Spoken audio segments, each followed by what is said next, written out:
சமீபத்தில் மோடியுடன் இஸ்ரேலுடைய பிரதமர் பெஞ்சமின் நெத்தன்யாகு பேச்சுவார்த்தை நடத்தியிருக்கின்றார். குறுகிய எதிர்காலத்தில் பெஞ்சமின் நெத்தன்யாகு இந்தியாவுக்கு வர இருப்பதாகவும், காசா தொடர்பான இஸ்ரேல் வகுத்துள்ள அமைதி தீர்வை மோடி ஆதரிப்பதாகவும் அந்த செய்தி கூறுகிறது. ஒரு அமைதியான இன அழித்தல் அங்கே நடந்து கொண்டிருக்கிறது. இதற்கு அமெரிக்கா பூரண ஆதரவு தெரிவிக்கிறது, ஆயுதங்களை கொடுக்கின்றது, நிதி உதவி செய்கின்றது, இஸ்ரேலுக்கும் பாதுகாப்பும் அளிக்கின்றது என்றால், இஸ்ரேல் எதிர்பார்க்கின்ற அந்த ஆதரவை ஆசிய நாடுகளிலேயே இந்தியா மட்டும் கொடுக்கிறது. இதையெல்லாம் பார்க்கின்ற மோடி அரசு முழுமையாக இஸ்ரேலுடைய ஆளாக ஆகிவிட்டார். அந்த அதானி பாதிக்கப்படக்கூடாது என்பதற்காக அமெரிக்கா எடுக்கக்கூடிய நடவடிக்கைகள் எல்லாத்தையும் அப்படியே பதுங்கி பம்மி மௌனமா இவர் சகிச்சுக்கிறாரு. ஆனா இஸ்ரேலோட அப்படி சகிச்சுக்கிறதுக்கு என்ன இருக்குது? ஸ்ட்ராட்டஜிக் பார்ட்னர்ஷிப் இஸ்ரேலோடு போடுவதற்கு என்ன அவசியம் இருக்கிறது? உடல் வலிமையை உறுதி செய்யும் சிலாஜித், கவனத்தை மேம்படுத்தும் அஸ்வகந்தா மற்றும் உயிர் சக்தியை பெருக செய்யும் சஃபேடு முஸ்லி போன்ற இமயமலையின் உணவுப் பொருட்களை கொண்டு வந்து மிஸ்டர் பர்ஃபெக்ட் உருவாக்கப்பட்டுள்ளது. உங்கள் முழு குடும்பத்தின் ஆரோக்கியத்தை மா நேச்சுரல்ஸ் மூலம் உறுதி செய்திருங்கள். 100% இயற்கையான மூலிகை பொருட்கள் மூலம் உருவாக்கப்பட்ட மிஸ்டர் பர்ஃபெக்ட் மற்றும் மிஸ் பர்ஃபெக்ட் தலைமுறையாக குடும்பங்களின் உடல் வலிமை, மன வலிமை மற்றும் மகிழ்ச்சியை பெருக செய்கிறது. உங்கள் மகிழ்ச்சியான பயணத்தை துவங்க www.mannaturals.com என்ற இணையதளத்தை பார்வையிடவும் அல்லது வாட்ஸ்அப் எண்ணிலும் தொடர்பு கொள்ளலாம்.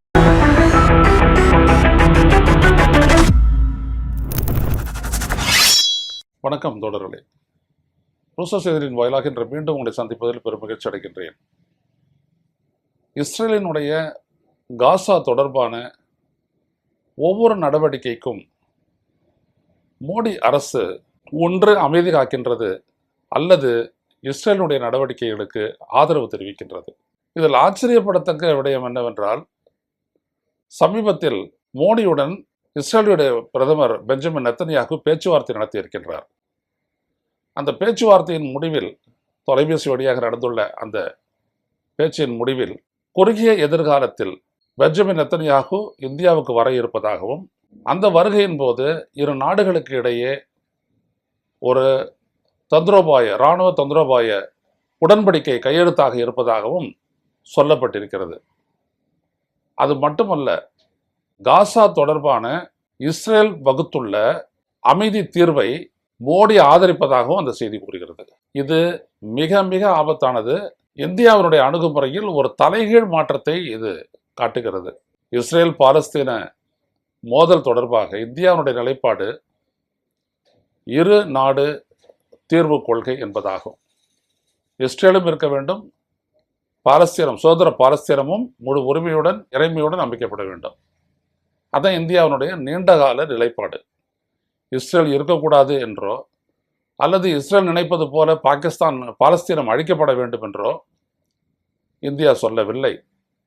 அது முழுக்க முழுக்க வஞ்சிக்கப்பட்ட, பாதிக்கப்பட்ட பாலஸ்தீனத்தினுடைய பக்கம் இருந்தே அந்த இரு நாட்டு கொள்கையை முன்னிறுத்தி அணுகி வருகிறது, அயலுறவு கொள்கையை அணுகி வருகிறது. ஆனால் இப்பொழுது சமீப காலமாக காசாவின் மீது இந்த 3 ஆண்டுகளில் இஸ்ரேல் தொடங்கிய தாக்குதலுக்கு பிறகு எந்த இடத்திலுமே இஸ்ரேலினுடைய அந்த தாக்குதலை ஆக்கிரமிப்பு தொடர்பான தாக்குதல் என்று இந்தியா கண்டிக்கவே இல்லை. ஒரு பக்கத்தில் அக்டோபர் 7ஆம் தேதி ஹமாஸ் இஸ்ரேலின் மீது நடத்திய அந்த தாக்குதலை பயங்கரவாத தாக்குதல் என்று கண்டித்த இந்தியா, அதே நேரத்தில் அதற்கு பதிலடியாக ஒட்டுமொத்த காசா பகுதியையும் 352 சதுர கிலோமீட்டரில் உள்ள எல்லா கட்டடங்களும் இன்றைக்கு குண்டு வீசி அழிக்கப்பட்டிருக்கின்றன. ஒரு மருத்துவமனை இல்லை, ஒரு வாழ்விட கட்டடங்கள் இல்லை, ஒரு பள்ளிக்கூடம் இல்லை, ஒரு நிவாரண முகாம் இல்லை, எல்லாவற்றையும் அழித்திருக்கிறார்கள். எல்லாம் அங்கே இருக்கிறவங்களாம் முகாமில் வாழ்ந்து கொண்டிருக்கின்றார்கள். சற்றொப்ப 24 லட்சம் பேர். அவர்களுக்கு நிவாரணப் பொருட்களை வந்து சேர்வதையும் இஸ்ரேல் தடுக்கின்றது. குழந்தைகள் உணவுப் பொருட்கள் கிடைக்காமல் இறந்து போகிறார்கள். ஒரு அமைதியான இன அழித்தல் அங்கே நடந்து கொண்டிருக்கிறது. இதற்கு அமெரிக்கா பூரண ஆதரவு தெரிவிக்கிறது, ஆயுதங்களை கொடுக்கின்றது, நிதி உதவி செய்கின்றது, இஸ்ரேலுக்கும் பாதுகாப்பும் அளிக்கின்றது என்றால், இஸ்ரேல் எதிர்பார்க்கின்ற அந்த ஆதரவை ஆசிய நாடுகளிலேயே இந்தியா மட்டும் கொடுக்கிறது, இஸ்ரேலுக்கு ஆதரவாக நிற்கிறது. ஆனால் இன்னொரு பக்கம் மனிதாபிமான உதவிகளை செய்ய தயார் என்று மட்டும் சொல்லிக் கொண்டிருக்கிறார்கள் பாலஸ்தீனத்திற்கு. இப்படிப்பட்ட நிலையில்தான் நாடாளுமன்றத்தில் விவாதிக்கப்படவில்லை. இங்கே பொதுத்தளத்திலும் இங்கே இருக்கக்கூடிய இடதுசாரிகள் மற்றவர்கள் எல்லாம் போராட்டங்கள் நடத்தி இந்தியாவுடைய நிலைப்பாட்டை எதிர்த்து குரல் கொடுத்து கொண்டிருக்கின்றார்கள். ஆனால் மற்றபடி இங்கே இருக்கக்கூடிய பிரதான அரசியல் கட்சிகள் எதுவுமே பாலஸ்தீனத்திற்கு ஆதரவாக நிற்கவில்லை, இஸ்ரேலினுடைய நடவடிக்கையை கண்டிக்கவில்லை. இதையெல்லாம் பார்க்கின்ற மோடி அரசு, பிரதமர் மோடி முழுமையாக இஸ்ரேலினுடைய ஆளாக ஆக்கிவிட்டார். என்ன கம்பல்ஷன், என்ன எதன் காரணமாக இப்படி நீங்கள் நடந்து கொண்டிருக்கிறீர்கள் என்றுதான் புரியவில்லை. இப்போ அமெரிக்கா அப்படின்னோம்னா அது வேற. அதானி அவருடைய நண்பர், அந்த அதானி பாதிக்கப்படக்கூடாதுன்றதற்காக அமெரிக்கா எடுக்கக்கூடிய நடவடிக்கைகள் எல்லாத்தையும் அப்படியே பதுங்கி பம்மி மௌனமாக இவர் சகிச்சுக்கிறாரு. ஆனால் இஸ்ரேலோட அப்படி சகிச்சுக்கிறதுக்கு என்ன இருக்குது? ஸ்ட்ராட்டஜிக் பார்ட்னர்ஷிப் இஸ்ரேலோடு போடுவதற்கு என்ன அவசியம் இருக்கிறது? நமக்கு தேவையான அம்சம் நீங்கள் ரஷ்யா கிட்டேருந்து வாங்குறீங்க, பிரான்ஸ் கிட்டேருந்து வாங்குறீங்க, அமெரிக்கா கிட்டேருந்து வாங்குறீங்க ட்ரோன்ஸ் எல்லாம். அது இல்லாமல் இப்போ டிஆர்டிஓ மிக அருமையான ஆயுதங்கள் எல்லாம், இந்த காலகட்டத்திற்கு ஏற்ற ஆயுதங்களை எல்லாம் வந்துட்டு தயாரித்து கொண்டிருக்கிறது, சோதித்து கொண்டிருக்கிறது. இந்தியாவும் ரஷ்யாவும் கூட்டாக தயாரித்த பிரம்மோஸ் ஏவுகணை தான் வந்துட்டு உள்ளபடியே ஆபரேஷன் சிந்தூர் நடவடிக்கையின் போது கடுமையான பாதிப்புகளை பாகிஸ்தான் தரப்புக்கு ஏற்படுத்தியது. அதை தடுக்க முடியலை. அது ஒரு சூப்பர்சானிக் இடைத்துறை ஏவுகணை, தடுக்க முடியவில்லை. அந்த அளவிற்கு பலமாக தாக்கியது. ரஃபால் ஒன்றும் பெருசாக பண்ணலை. ரஃபாலெல்லாம் நிறைய சுட்டு வீழ்த்தினதா சொல்கிறாங்க. பாகிஸ்தான் தரப்பு சொல்லுது, அமெரிக்க அதிபர் டொனால்டு ட்ரம்ப் அவர் தான் சொல்கிறாரு. ஆக நம்ம உருவாக்கின அந்த ஆயுதங்கள் நம்மை காக்கின்றன. அவ்வாறு இருக்க அங்கேருந்து S-400 வாங்கணும் ரஷ்யா கிட்ட இருந்துட்டு. அதுவும் வந்துட்டு ஒரு நல்ல பணியை செய்திருக்கிறது. ஆனால் அதையெல்லாம் தாண்டி ட்ரோன்களை வைத்துக்கொண்டு நாம் போர் செய்தோம். அந்த ட்ரோன்களை இஸ்ரேல் கொடுத்து உதவியது, மறுப்பதற்கு இல்லை. அதே போல் பாகிஸ்தானுக்கு துருக்கி நாடு நிறைய ட்ரோன்களை எல்லாம் கொடுத்து உதவியது, அதையெல்லாம் நம்ம வீழ்த்தி இருக்கிறோம். ஸோ இப்பொழுது இந்தியா முனைப்பாக ட்ரோன்களை தயாரித்து கொண்டிருக்கிறது. ஏன்னா இப்போத்தி வார்ஃபேர் அதுதான். உக்ரைனுக்கும் ரஷ்யாவுக்கும் நடப்பது ட்ரோன் வார்ஃபேர் தான். அவ்வப்போது மிசைல்கள் கூட தாக்குவதற்கு பயன்படுத்தப்படுகின்றன ஒழிய பொதுவாக மற்ற தாக்குதல்கள் 90% பார்த்திங்கன்னா ட்ரோன்ஸ் தான். அப்படிப்பட்ட ஒரு நிலை இருக்கும்போது ஒரு ஸ்ட்ராட்டஜிக் பார்ட்னர்ஷிப் வந்துட்டு இஸ்ரேலோட போட என்ன காரணம்? நாளைக்கு இஸ்ரேல் ஈரானை தாக்குச்சு அப்படின்னோம்னா அப்போ இந்தியா வந்துட்டு அந்த மூவை ஆதரிக்கும்.